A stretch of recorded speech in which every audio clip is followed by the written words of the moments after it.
ଆପଣ କେବେ ଭାବିଛନ୍ତି କି ଯେଉଁ ମୁହୂର୍ତ୍ତରେ ମଣିଷର ଶେଷ ନିଶ୍ୱାସ ବନ୍ଦ ହୋଇଯାଏ ସେହି କ୍ଷଣରେ ପ୍ରକୃତରେ କ'ଣ ଘଟେ?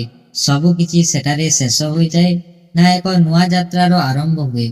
ଆସନ୍ତୁ ଆଜି ଆମେ ଏକ ଅଦ୍ଭୁତ ଆଧ୍ୟାତ୍ମିକ କାହାଣୀ ମାଧ୍ୟମରେ ଜାଣିବା ମୃତ୍ୟୁ ପରେ ଆତ୍ମାର ପ୍ରଥମ ଯାତ୍ରା କିପରି ଆରମ୍ଭ ହୁଏ। ଏକ ଗାଁରେ ଜଣେ ବୃଦ୍ଧ ରହୁଥିଲେ। ସେ ସାରା ଜୀବନ ସତ୍ୟ କହୁଥିଲେ, ଅନ୍ୟମାନଙ୍କୁ ସାହାଯ୍ୟ କରୁଥିଲେ ଓ ପ୍ରତିଦିନ ଭଗବାନ ଶ୍ରୀକୃଷ୍ଣଙ୍କ ନାମ ଜପ କରୁଥିଲେ। ଗୋଟିଏ ଦିନ ତାଙ୍କର ଶରୀର ଅତ୍ୟନ୍ତ ଦୁର୍ବଳ ହୋଇଗଲା। ପରିବାର ଲୋକେ ତାଙ୍କ ଚାରିପାଖେ ବସି କାନ୍ଦୁଥିଲେ। ହଠାତ୍ ତାଙ୍କର ଶେଷ ନିଶ୍ୱାସ ବାହାରିଗଲା। ଘରର ସମସ୍ତେ କହିଲେ, ସେ ଆଉ ନାହାନ୍ତି। କିନ୍ତୁ ସତରେ କ'ଣ ସେ ନାହାନ୍ତି? ଧାର୍ମିକ ଗ୍ରନ୍ଥମାନଙ୍କର ବର୍ଣ୍ଣନା ଅନୁସାରେ ସେହି କ୍ଷଣରେ ଆତ୍ମା ଧୀରେ ଧୀରେ ଶରୀରରୁ ଅଲଗା ହୁଏ। ଶରୀର ସେଠାରେ ରହିଯାଏ, କିନ୍ତୁ ଚେତନାର ଯାତ୍ରା ଥମେ ନାହିଁ। କୁହାଯାଏ, ପ୍ରଥମେ ଆତ୍ମା ନିଜ ଶରୀରକୁ ଦେଖି ଆଶ୍ଚର୍ଯ୍ୟ ହୋଇଯାଏ। ସେ ଦେଖେ ପରିବାର ଲୋକେ କାନ୍ଦୁଛନ୍ତି, ତାଙ୍କୁ ଡାକୁଛନ୍ତି। ସେ ନିଜେ କଥା କହିବାକୁ ଚାହେଁ, କିନ୍ତୁ କେହି ଶୁଣିପାରନ୍ତି ନାହିଁ। ସେହି ମୁହୂର୍ତ୍ତରେ ଆତ୍ମା ବୁଝିବାକୁ ଆରମ୍ଭ କରେ, ଏବେ ତାହାର ଶରୀର ସହ ସମ୍ପର୍କ ଶେଷ ହୋଇଯାଇଛି। ଶ୍ରୀମଦ୍ ଭଗବତ ଗୀତାରେ ଭଗବାନ ଶ୍ରୀକୃଷ୍ଣ କହିଛନ୍ତି, ଯେପରି ମଣିଷ ପୁରୁଣା ବସ୍ତ୍ର ଛାଡ଼ି ନୂଆ ବସ୍ତ୍ର ପିନ୍ଧେ, ସେପରି ଆତ୍ମା ମଧ୍ୟ ପୁରୁଣା ଶରୀର ଛାଡ଼ି ଆଗକୁ ଯାତ୍ରା କରେ। କିନ୍ତୁ ସେହି ଯାତ୍ରା କେଉଁ ଦିଗକୁ? କୁହାଯାଏ, ମଣିଷର ସମସ୍ତ କର୍ମ ତାଙ୍କ ସହ ରହିଥାଏ। ଧନ, ସମ୍ପତ୍ତି, ପଦବୀ, ଅହଙ୍କାର ସବୁ ପୃଥିବୀରେ ରହିଯାଏ। କେବଳ କର୍ମ, ଭକ୍ତି ଓ ସଂସ୍କାର ଆତ୍ମାର ସାଥୀ ହୁଅନ୍ତି। ଯେଉଁ ଜୀବନରେ ଭଗବାନଙ୍କ ସ୍ମରଣ, ଦୟା, ସତ୍ୟ ଓ ସେବା ଥାଏ, ସେହି ଆତ୍ମା ଶାନ୍ତିର ଅନୁଭବ କରେ ବୋଲି ପୁରାଣରେ ବର୍ଣ୍ଣିତ ଅଛି। ଆଉ ଯେଉଁ ଜୀବନରେ ଲୋଭ, ହିଂସା ଓ ଅନ୍ୟ ଅନ୍ୟାୟରେ ଭରିଥାଏ, ସେହି ଆତ୍ମା ନିଜ କର୍ମର ଫଳ ସହ ଆଗକୁ ବଢ଼େ। ସେଥିପାଇଁ ଋଷିମୁନିମାନେ କହିଥିଲେ, ମୃତ୍ୟୁର ପ୍ରସ୍ତୁତି ଶେଷ ଦିନରେ ନୁହେଁ, ସମଗ୍ର ଜୀବନରେ ହୁଏ। ଆମେ ପ୍ରତିଦିନ ଯେଉଁ ଚିନ୍ତା କରୁଛୁ, ଯେଉଁ କାମ କରୁଛୁ, ଯେଉଁ କଥା କହୁଛୁ, ସେଗୁଡ଼ିକ ଆମର ଆଗାମୀ ପଥକୁ ଗଢ଼ିଥାଏ।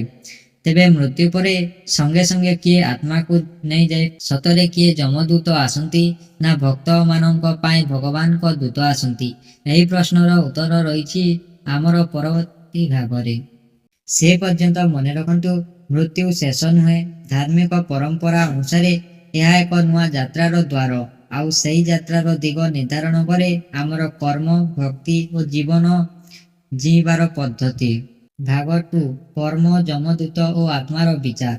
ରାତିଟା ଥିଲା ଅସାଧାରଣ ଶାନ୍ତ। ଘରର ଗୋଟିଏ କୋଣରେ ଦୀପଟି ଧୀରେ ଧୀରେ ଜଳୁଥିଲା। ବୃଦ୍ଧଙ୍କ ଶରୀର ନିଶ୍ଚଳ ଥିଲା।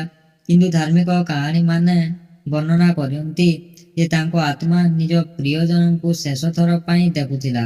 ତାଙ୍କ ସ୍ତ୍ରୀ ଲୁହଭରା ଆଖିରେ କହିଲେ, ତୁମେ ସବୁବେଳେ କହୁଥିଲ, ସତ୍କର୍ମ କେବେ ବ୍ୟର୍ଥ ଯାଏନି। ଆଜି ମଧ୍ୟ ସେହି କଥା ସତ୍ୟ ହେଉ। ଧାର୍ମିକ ପରମ୍ପରାରେ କୁହାଯାଏ, ସେହି ସମୟରେ ଆତ୍ମା ନିଜ ଜୀବନର ପ୍ରତ୍ୟେକ କାମକୁ ମନେ ପକାଇବାକୁ ଲାଗେ। କେଉଁଠି ସେ କାହାକୁ ସାହାଯ୍ୟ କରିଥିଲା, କେଉଁଠି ଅଜାଣତେ କାହାର ହୃଦୟକୁ କଷ୍ଟ ଦେଇଥିଲା ଏବଂ କେତେଥର ଭଗବାନଙ୍କୁ ସ୍ମରଣ କରିଥିଲା। ପୁରାଣର କିଛି ବର୍ଣ୍ଣନାରେ ଯମଦୂତଙ୍କ ଉଲ୍ଲେଖ ମିଳେ। ସେମାନଙ୍କୁ ଭୟର ପ୍ରତୀକ ଭାବେ ନୁହେଁ, ବରଂ ଧର୍ମର ନିୟମ ଅନୁସାରେ ଆତ୍ମାକୁ ପରବର୍ତ୍ତୀ ପଥରେ ନେଇଯାଉଥିବା ଦୂତ ଭାବେ ବର୍ଣ୍ଣନା କରାଯାଇଛି। ଅନ୍ୟପଟେ ଭକ୍ତି ପରମ୍ପରାରେ କୁହାଯାଏ ଯେ ଭଗବାନଙ୍କ ନିଷ୍ଠାବାନ ଭକ୍ତମାନଙ୍କ ପାଇଁ ଦିବ୍ୟ କୃପାର ପଥ ମଧ୍ୟ ଖୋଲା ରହେ। ଏଠାରେ ଏକ କଥା ସବୁଠାରୁ ଗୁରୁତ୍ୱପୂର୍ଣ୍ଣ, ବିଚାର କେବଳ ବଡ଼ ବଡ଼ କାମରେ ନୁହେଁ। ଏକ ମଧୁର କଥା, ଏକ କ୍ଷମା, ଏକ ନିଃସ୍ୱାର୍ଥ ସେବା କିମ୍ବା ଏକ ଅହଙ୍କାରୀ ବ୍ୟବହାର, ସବୁକିଛି ମଣିଷର ଚରିତ୍ରକୁ ଗଢ଼େ। ବୃଦ୍ଧଙ୍କ ଆତ୍ମା ଶାନ୍ତ ଥିଲା।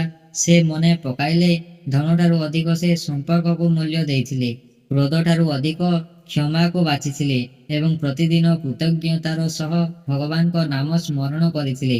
ତାଙ୍କୁ ଲାଗିଲା, ପୃଥିବୀରେ ମଣିଷ ଯାହା ସଂଗ୍ରହ କରେ, ତାହାର ଅଧିକାଂଶ ସେଠାରେ ରହିଯାଏ।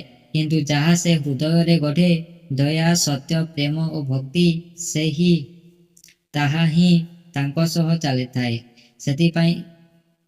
ସେଥିପାଇଁ ଏହି କାହାଣୀର ସନ୍ଦେଶ ଭୟ ସୃଷ୍ଟି କରିବା ନୁହେଁ, ବରଂ ଜୀବନକୁ ଅର୍ଥପୂର୍ଣ୍ଣ କରିବା।